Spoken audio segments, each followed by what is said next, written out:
I'm Michael Brown, and I welcome you to this virtual town hall meeting with Montgomery College President Dr. DeRionne Pollard. Now, this event is pre-recorded, and we thank you for the questions that you submitted in advance.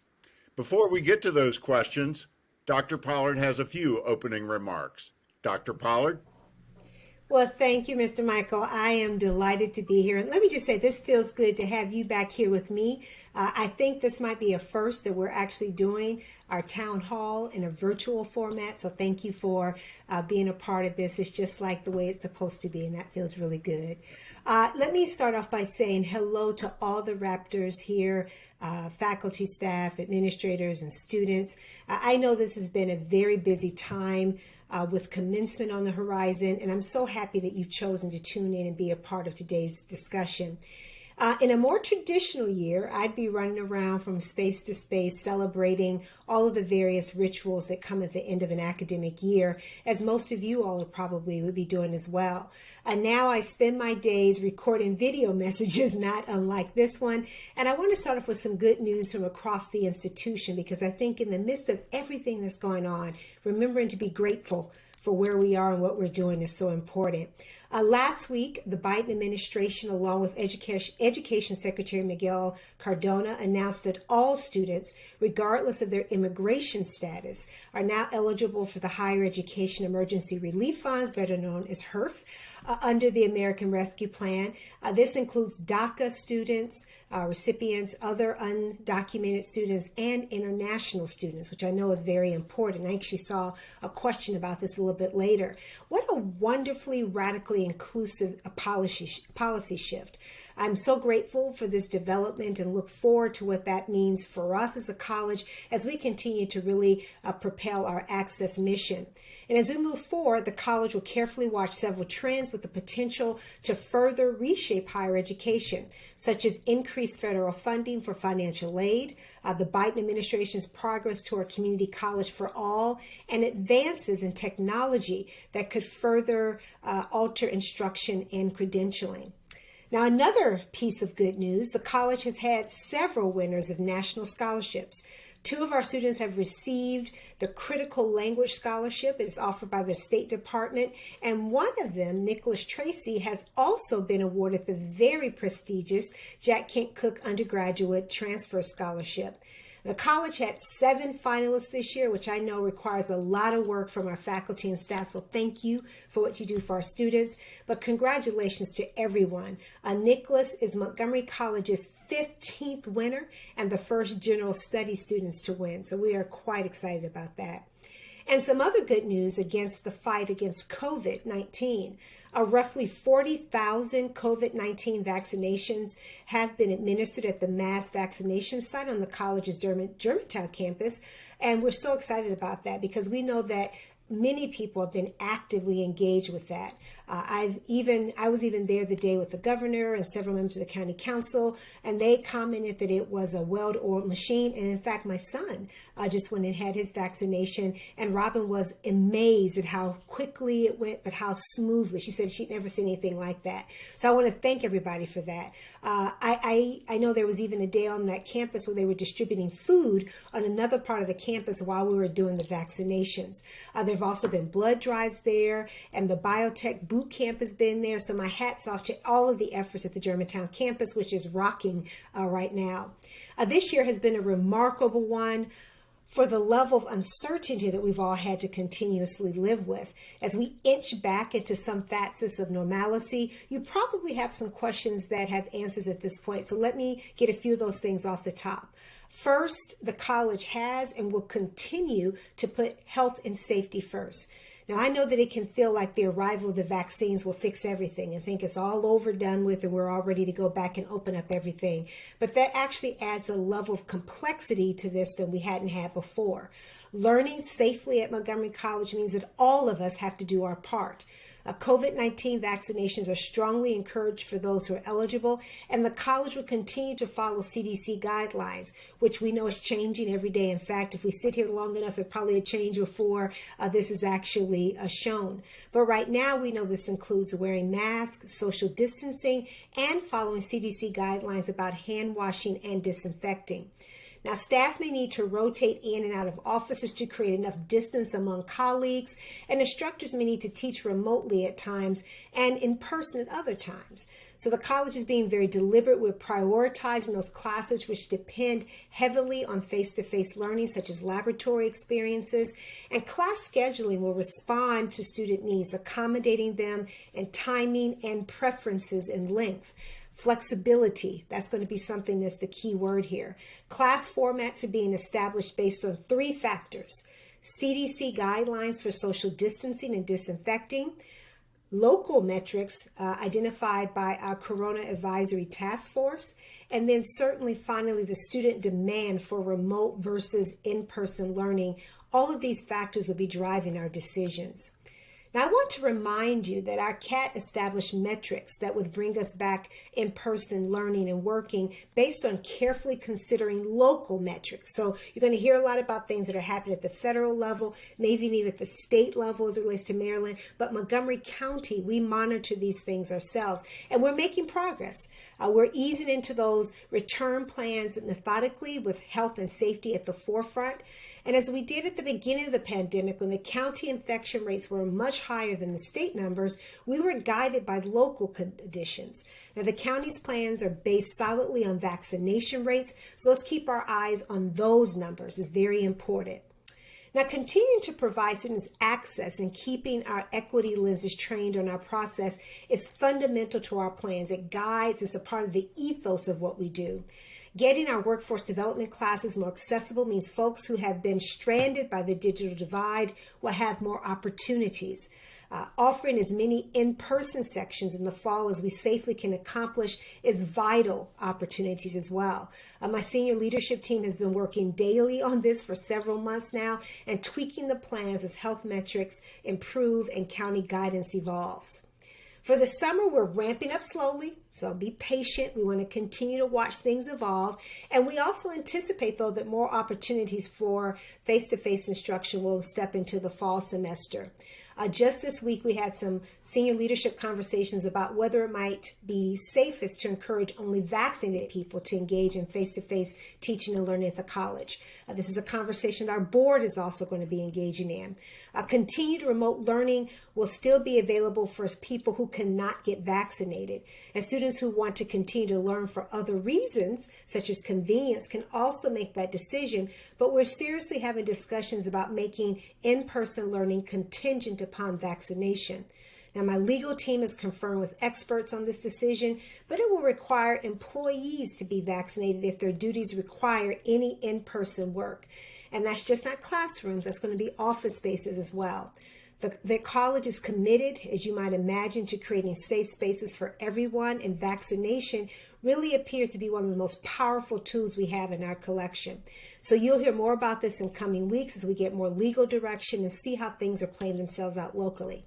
Now, that was a long introduction. I think I'm kind of notorious for those in these town hall meetings, but it's good to kind of get some information up front. And with that, I'm going to turn over to the boss, Michael Brown, who can help me get back to the questions that have been posed by members of the college community. All righty. Thank you, Dr. Pollard. A lot of great news in there. The first question is from a student, Paulina Martinez. Is Montgomery College making any efforts to have students go back to school in the fall? Why isn't the college going in person, even though many Montgomery County residents are already vaccinated and more people will continue to be vaccinated? I really appreciate your question, Paulina, because I think that's a lot of what people are thinking about throughout the whole county, dare I even say the globe. The first question is that we are making efforts to have in-person learning more robust in the fall. Up until Friday, May 14th, we were designing our schedules according to one, priority classes where labs were critical. Two, how many students can be in a classroom in any given space, particularly based on social distancing guidelines. And then third, how much time is needed in between classes to have those spaces disinfected. Now, to your second question about the vaccination, I think we need to be very careful about how we talk about the rates of vaccination. to follow the numbers carefully. And we do this very much so. It helps reveal, I think, some very important points. As of today, about 45% of adults were fully vaccinated in Montgomery County. Now, this is very exciting, but that also means that 55% of adults in Montgomery County are not yet fully vaccinated. So if you envision a lecture class of 100 students, just to make the math easy, because y'all know I'm an English teacher, not a math teacher, more than half of the folks in that classroom are not vaccinated.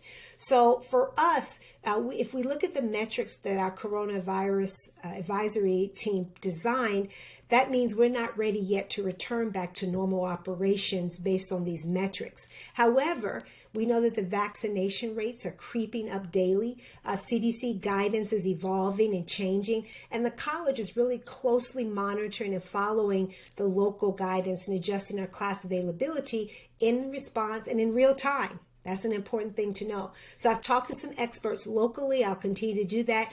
And these folks believe that if adults continue to be vaccinated locally at the rates that we've been seeing, by mid-July, we could be approaching numbers that might justify more face-to-face classes and maybe get to that closer spot that you describe of herd immunity. Thank you, Pauline. All right. Our next question comes from Colleen Ackerman. I've heard that some localities are projected to reach herd immunity this summer. If Montgomery County reaches herd immunity, will this change our plans for the fall? Several students have expressed to me at the end of the semester that they find online school to be much more tiring and stressful than in-person school. I'm nervous about Montgomery College's financial viability if these students decide to take in-person classes elsewhere. Well, Colleen, thank you for that question, because you really hit upon several really important points that I want to tie together. And I also love the fact that you're thinking about education, you're thinking also about finances, and you're thinking about this broader message that we should be thinking about. So as you said, your question, as I was saying, really ties together several variables that I want to talk to that we've been grappling with all year as a college community. First is a whole definition. I think I even referenced the last question about herd immunity. Now, I appreciate that you're bringing this up, because I think we need to have some collective behaviors and understand that those collective behaviors impact everyone around us. And I also think we need to have some common working definitions. So we looked at the CDC resource called The History of Vaccines. I'm going to tell you, quote, what it says. When a large percentage of the population is vaccinated, the spread of a disease is limited. This directly protects people who, for medical reasons, can't be immunized. This is the principle of herd immunity. Since the disease spreads from person to person, it is more difficult to maintain the chain of infection when much of that population is vaccinated. So I think you raise a very good point there. And I think for your second question is, when do we reach herd immunity? Now, I recently heard Dr. Fauci, who, has almost saint status in my house. I keep telling Robin she can't put a picture up of him. He was discussing this. And unfortunately, there's no magic number that says at X percentage you've reached herd immunity. In fact, what he says, we don't know what that number is because it's different for every disease, which I think is very compelling. This disease is passed oftentimes by as we know, the ways, and that's why we have the mask and so forth. But the more people who get vaccinated, the more likely we're able to reach that herd immunity that you're talking about. Now, to the other part of your question, I think that speaks about enrollment and whether there's a risk of the college losing students as a result of this environment and competition. I think that's a great question. I think it's something that many of us spend a lot of time thinking about at the college. We're acutely aware of this dynamic because our enrollment has dropped, is contracted, but not as seriously as is it done on average for other community colleges across the country. And we also know that we're carefully weighing how to offer the most diverse complement of courses in different formats, remote or in person, asynchronously, that will attract the largest number of students. And that's one strategy. Now, you may also be aware that the college is receiving some federal and state grants, which can help mitigate the impact of our COVID-19 expenses that go with that. So while we haven't attached specific dollars yet to the projects, we'll be doing that over the next month. That is in process. You'll be hearing more about this in the summer. But some of the funds that we will receive will be used to make up for lost revenue. So that is helpful. So I think, your question, Colleen, is so powerful. We know that many of our students need to get back into the classroom. We know that many of our employees want to be back in building. But we also have to be very thoughtful about that. But none of us have a crystal ball. We never knew if this was going to happen. And unfortunately, we can't predict what the impact is going to be in the long term. Thank you. Now, Amy Crowley had a similar question and followed with this. Why not offer the majority of classes in person, just as other institutions are doing, with a mixture of remote and distance learning for those students who aren't able to or do not wish to come back on campus? Thank you very much for taking my question. Wow. Well, thank you, Amy. And I really appreciate that. It was good to see your face. I miss seeing you across the campus. And I also want to thank the sentiment there, because I think there are a lot of people who have the same concern. Let me offer this to you, that I have answered some of this, but I think we're going to be doing this fall a mixture. That's the goal right now of remote and distance learning. What is a moving target for us right now is how much in person we can safely offer. Right now, probably as we're sitting here, we've received over the last couple of weeks additional guidance or directives from the CDC in this space. And the last thing that we want to do is to go backwards, right? So we're going to spend a lot of time being circumspect about this, being very deliberate, because we know if we bring folks back too soon without the right distance, with unvaccinated folks circulating around with others who have the potential to infect them, we could be creating more problems than we have had to deal with, and more problems that we spent the last 15 months trying to avoid. So I hear you, Amy. I know exactly what you're thinking about, and we're trying to be very deliberate. Unfortunately, there are no short-term answers here and there are no quick responses. It's really trying to anticipate and follow the science, which is what we're doing right now.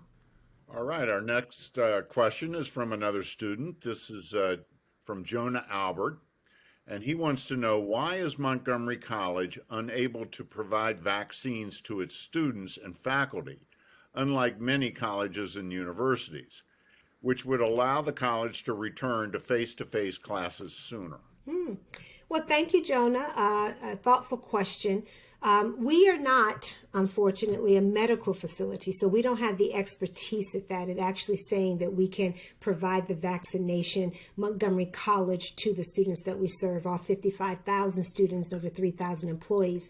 But we have a close second, and is actually delivering vaccines, and that we're hosting this on one of our campuses, at our Germantown campus, as I mentioned earlier, in partnership with the state, the county, and Holy Cross Health. Montgomery College is able to use one of our campuses as a mass vaccination site. And there are special hours for students and faculty and staff. There's special buses that can help you get there. And guess what, y'all? The vaccine is completely free. That tells you how important this is. There are even walk-up hours now. So do you remember, I think some months back, we really had even a hard time trying to get a COVID test. So now we're at a point now where we actually have vaccine, it's available, and now you can even walk up. So please make sure you do that. So the vaccine I'd also offer to you is about your responsibility as a member of our community. The faculty, the staff, our students, all of us are responsible for this, in fact, ourselves. We're running a campaign at the college to encourage people to go and get vaccinated. At one point, we had vaccine ambassadors who were making information available and using social media and other forms. There are some videos in which folks have talked about their vaccine hesitancy and how they're working through it, especially with family members. I even talked about this on my presidential dialogue series with County Health Officer Dr. Travis Gales, who has been an outspoken proponent of vaccination, even as he was very measured and very thoughtful and respectful as he tried to respond to some of the anxieties that some folks are having in this space. So if you still have questions about vaccine safety, I could point you to probably a dozen different sources that could provide some answers in response. We're trying to push that information out. And Jonah, you can help us. Tell people to go get vaccinated and tell them they can come to your campus of Montgomery College, Germantown, if that's the campus you're at, and make sure that they get vaccinated. Absolutely. Our next question comes from Suzette Spencer. She's the Director of Library and Information Services. How does MC plan to navigate reopening the Germantown campus when we're currently serving as a location for vaccinations? Well, that's a very pragmatic question. Thank you, Ms. Suzette. I know that you're asking too, because every time I look up, there's something different going on at the Germantown campus. And right now, you all have been a bountiful resource for our community in that space. Not only, as I said earlier, you're serving as a vaccine site at the Germantown campus, but there's also food distribution, blood drives, biotechnology boot camp, you name it. It seems to be happening. Up County is happening at the Germantown campus. So I spoke with the provost at our Germantown campus, the incomparable Margaret Latimer, about this. And she said that the vaccine site agreement that we have right now with those entities, as I described earlier, is through mid-August. So obviously there's still a great need and demand still for the vaccine. And that could possibly be extended depending on the need.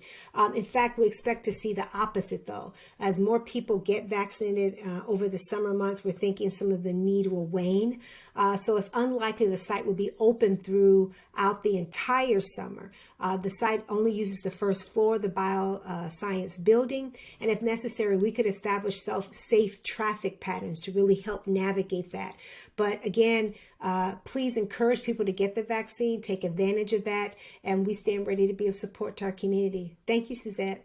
All right. LaShonda Marshall, who is a financial aid counselor, has a question. I was inquiring as to whether or not MC staff and employees were eligible for the $1,000 Maryland state bonus from Governor Hogan as higher ed state workers. Thank you in advance. LaShonda, that's pretty funny. I have to tell you, I love it. I said the easy way to respond is tell you that our employees of Montgomery College are not eligible for this because these are state employees. We are not state employees. We are a state instrumentality, but Montgomery College is not a state agency. So this is not something we're eligible for in the state's FY22 budget. I'm sorry to disappoint, although you thanked me in advance. I couldn't respond to it to say positively. What I will tell you, though, is that if I had $1, for everybody who's asked me that, I could give you $1,000, but I don't have it. So at this particular point, good luck. And maybe at some point in the future, the governor will extend it to all Marylanders. Like they're doing in Ohio. Yes, exactly. All right. Our next question comes from Blossom Vasco. She's a student at the college. If we have registered for fall 2021 classes that say remote, will they stay remote even if conditions improve once the semester starts? I remember there was an email stating that if we begin the semester enrolled in a remote class, it will stay remote even if conditions improve. But I was wondering if remote classes would change to on campus before the semester starts, even if we registered for remote. Well, Blossom, you have a very good memory because that was exactly the communication that we put out. So I went back and checked with our Senior Vice President for Academic Affairs, Dr. Sanjay Rai, and he tells me that classes that are on the schedule currently as a remote will remain so even if the health conditions improve. There is no plans to change those classes. And here's the reason why. We recognize that students have very complex lives and you plan your lives around your schedule, oftentimes transportation, childcare, and all those things that go together. And because of the way the schedule was designed this time, several of you may be taking a class at Germantown, a class at Rockville, and a class at Tacoma Park, Silver Spring. So this idea of thinking that you'll be able to switch is not possible. If the social distancing requirements remain as they are right now, even if they're lowered some by the CDC, we may be able to add additional sections to prepare for the fall, but we won't be changing things up in the middle. That's just not fair to you as a student. If you're not on the inside of the work that goes into the scheduling, it can be really hard to understand what that means. Switching back and forth is very complex. But we know this is a process that starts way early. We actually design The fall schedule in the early part of the January is put to all kinds of tests to make sure a student can put a schedule together, availability, assigning faculty, and students are registering for classes in May for a fall semester, April for summer. So we know that there's a whole complexity that goes to that. So we want to be very respectful of students. If they're taking multiple classes, they have to fit their schedules around. As I said, childcare, transportation. There's a lot of moving parts. So for that, that was a long answer to your question, Blossom. We will not be making a switch in the middle of the semester. All right, next up, a video question. Students in certain programs, such as broadcast media production, are wondering if we'll be able to return to campus this fall, at least for classes where hands-on experience is crucial to our educations. Specifically within TVRA courses, we need access to camera equipment, control rooms, the radio lab, and studio space. Well, thank you, Miguel. I think you asked me a question last time we had one, and I love seeing the student. That means you're learning because you're using your technology and sending these questions in. Let me start off with the first premise of everything we've done at the college. Health and safety is our number one concern, but we're making efforts toward in-person learning this fall. So for specific spaces like the ones that you mentioned, we still have to consider how many students can be in a classroom at one time, and also how to adequately socially distance, and then how much time is needed in between classes to disinfect those spaces. More information on fall schedules will be available over the summer, so please keep your eye out for that. As you can imagine, in between this week and next week, when this actually is seen, there are so many variables that change, and we're trying to be responsive to that.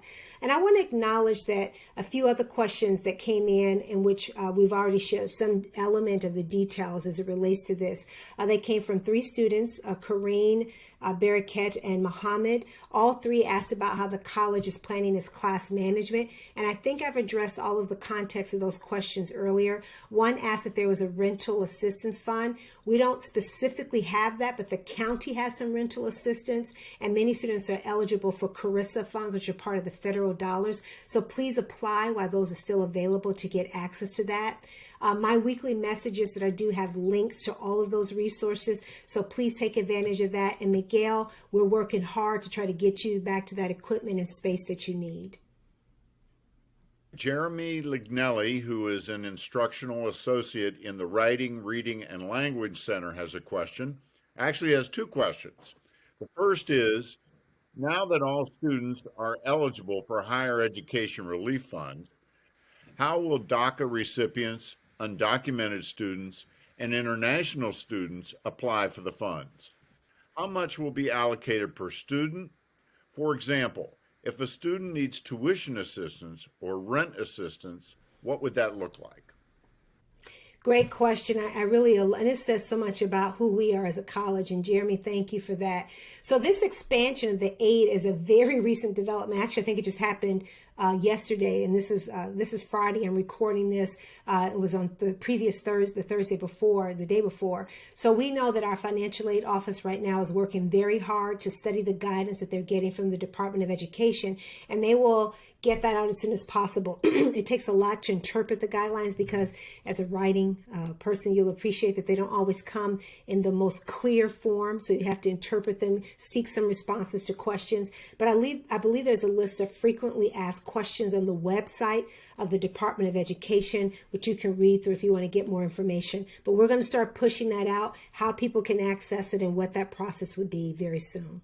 All right, Jeremy's second question is, could some of the relief funds be allocated toward hiring international F1 students? These students pay very high tuition rates, they're not eligible for federal financial aid, and because of their visa status, they cannot work anywhere off campus. International F1 students are an integral part of Montgomery College. They are ready to work. Not only would opening up SA jobs bring some measure of relief to these students, but departments would benefit as well from their work. Yeah, Jeremy, this has been a topic under a lot of discussion. I know it has come up at the CAT, and they've been very deliberate in kind of weighing this out. Until now, we haven't been able to take steps because health conditions weren't considered safe enough yet for employees to return. So bringing students back just wasn't an option. If we can't bring employees back, we certainly didn't feel that we were able to ask students to come back. As we continue to watch the metrics and as we start to do a gradual return to campus for employees and students, we're going to keep these options in mind. But I think, as you described, we're very aware of the need of these students, and we're trying to figure out what's the best strategy on that. And here's the thing I'm going to ask people. You all have been so wonderful in giving us grace and space to make the decisions that have to be made. And we've been working really hard, and you all have commented we've done a good job on communication. Please exercise the same grace and space right now. I love the questions, and thank you for the ones we've had. And just know that it takes a little bit of time because the environment is changing so quickly around us. And a lot of times we don't have all of the information necessary. So just know that we're working hard. We have those students in mind, Jeremy, as well, and everybody thinking about how to keep you as employees and you as students safe before you come back into our physical spaces. Okay, Dr. Pollard, there are some questions that have been circulating within the college, but they weren't officially submitted. You going rogue on me, huh, Michael? So we have taken the liberty of including them here. The first one is, how will MC employees be protected when they eventually return to campus? Yeah, it may have been a while since several folks have went back and looked at the coronavirus website, but I recorded a video when I took a tour of the Rockville campus to show folks the different types of protective mechanisms that we have put in place on each campus: hand sanitizers, wayfinding and directionals, plexiglass barriers, and a lot of signage that reminds students and employees about social distancing. It's not natural, so we're going to have to remember that. Most of us have been sitting in our homes for the most part, so being prepared and kind of thinking about that, I'd encourage you to go back and look at that video. If you haven't been on campus, you're probably like, oh, and I hadn't been on in a while when I shot the video, so it was nice to actually be reminded of what the campus looked and felt like. I think it will reassure people that we're taking this work seriously. Just as we sent masks to you early on, we're going to be very deliberate about how we keep both employees, students, and dare I say third, visitors safe when they come on our campus. Thank you for that. Now, if a person is not vaccinated due to a medical condition or religious practice, does that mean they can work from home? Well, the answer is that very concrete, possibly. The ability to work remotely or telework will depend on the essential duties of the job. Most job encompasses duties and tasks that can be done virtually, while others have duties and tasks that require a physical presence on campus. So if an employee cannot be vaccinated due to medical conditions or religious practices, they should reach out to Rowena D'Souza and HR STEM for guidance and assistance. Rowena, she's phenomenal, and she's the college's risk manager, HIPAA, privacy official, and the ADA coordinator. I hope she gets all that on one business card for faculty and staff. She will work with employees and their supervisors to determine the appropriate accommodation for the situation. That's a really great question. I'm glad you lifted that up, Michael. What is the college spending the HEERF funds on? Well, we're spending those dollars in a lot of ways to really help us think deliberately and to prepare the college for the future that we need to. When the college first learned of the resources that we would be receiving likely, we listed 5 general areas in which we must invest those dollars in: health and safety, student success, access and equity, workforce development, and community service. And we've identified a number of initiatives that fall into these categories and are making decisions about how to most strategically invest them. So for instance, in health and safety, preparing college spaces for a return to buildings and investing in the student safety net by funding the Shaw Center, critical, but also very costly. In this particular one, as we think about preparing buildings for a return. Student success, secondly, empowering students not eligible for financial aid, future-proofing the college with technology and innovation, essential to what we have to do. In terms of access and equality, improving registration processes for all students and establishing customer service standards for practices. As we heard earlier, I think Colleen asked this question about competition. We know that we have to think deliberately about how people experience the organization as our students and customers, but also revamping employee onboarding and professional development for a post-pandemic era. And then fourthly, workforce development. Again, registration. We know we have to ease that process for WDCE and establish a single point of contact for workforce development. We know that our community is looking to us to be a part of the workforce solution. We have to be able to be very easy to navigate in that. And then last, in community service, implementing a customer relations management system, launching an East County presence, which you've heard about, and then launching a virtual campus. All of these things, making sure that we're still serving the community that we serve deliberately, and also deliberately reaching into parts of the community that we've underserved or didn't even know that needed our support. So some of these initiatives overlap, but we've given them a lot of careful consideration. I want to thank the College Council and that they were able to give us some feedback and ask good questions. So I think that all of us will benefit from this infusion of funding that was meant to support the college in our recovery from the financial impacts of COVID. Deeply grateful to our elected officials for making that happen. Okay, our next question is, what has the college done to improve air quality in our buildings?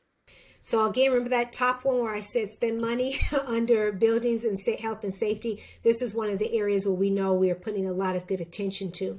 The Office of Facilities continues to monitor the COVID-19 recommendations from the CDC and the American Society of Heating, Refrigeration, Air Conditioning Engineers to ensure that the safe occupancy of all of our buildings is being done. Now, that particular entity recommends increasing ventilation, improving filtration, optimizing HVAC system operation, and system recommissioning, which is an evaluation of the HVAC system to really ensure that it's working and operating in a way that's intended to operate. Facilities is coordinating an assessment of all of our buildings, including a third-party professional engineer.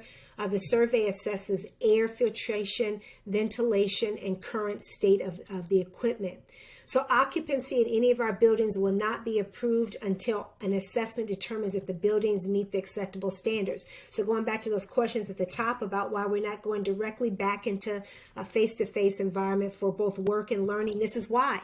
We want to make sure that we guarantee that you're safe when you come back. So we know the initial assessments found focused on buildings that were 40 years of age, at least those that had aged HVAC systems, and those buildings that might be used initially in our gradual return to campus and on-site work. So just I want to let you know that we have some outstanding people that are working hard, and they brought in professionals to help us make the best use of those resources and to make good decisions. I'm so proud of them. So I really want to thank our facilities team. They're doing excellent work in this space. All right, we have reached our last question of the day, Dr. Pollard. All right. Oh, this is a biggie, though. Oh, Okay, boy. why are you leaving Montgomery College? And who will be the interim president? What is the process of choosing a new president? How long is it going to take? And I need to add a personal note.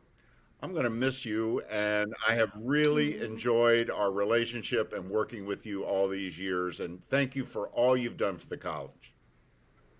Well, thank you for that. And don't get me start crying here, Michael, because I'm about 2 seconds from tears perpetually right now. So I will speak to my Nevada State job a bit more in closing. But in short, I saw an opportunity for a challenge with some different elements into it, and it made a lot of sense.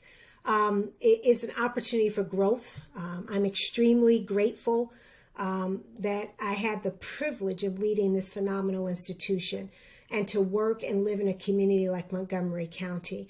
I have gotten a chance to work with some incredibly talented people who are dedicated, who have a profound sense of mission about this work, and they really want to empower students to change their lives, and that's a gift.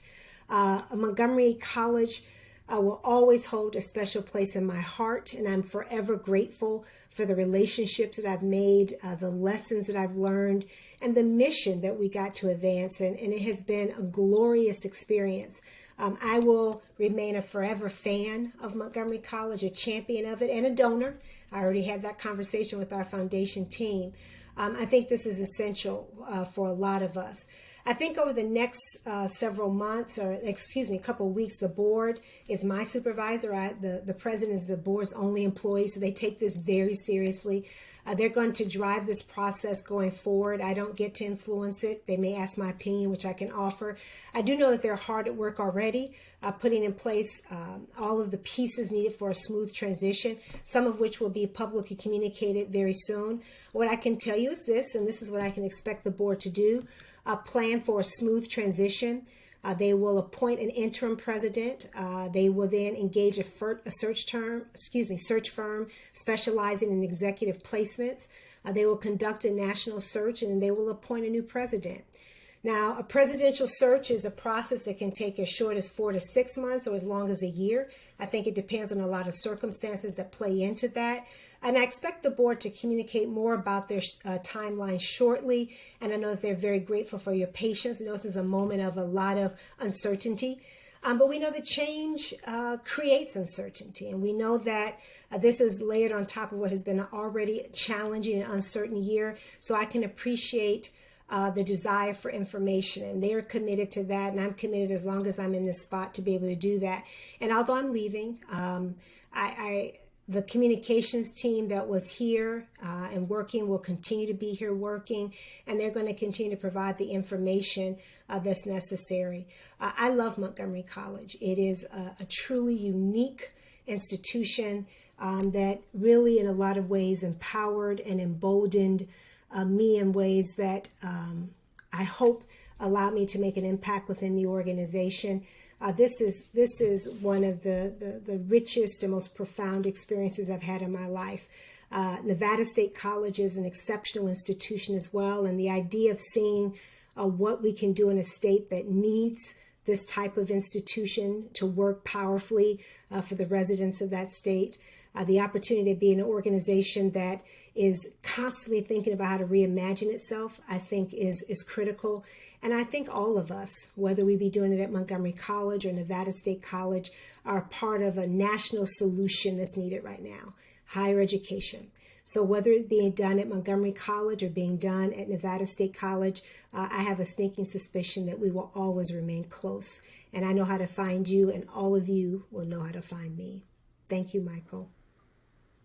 Well, thank you, Dr. Pollard. This concludes our town hall for today. And I just want to say I'm really grateful for the opportunity to be called back from retirement to host this very important town hall. Thank you so much, Dr. Pollard, and best of luck. Thank you. Couldn't have done it without you. Miss you, and everybody take care.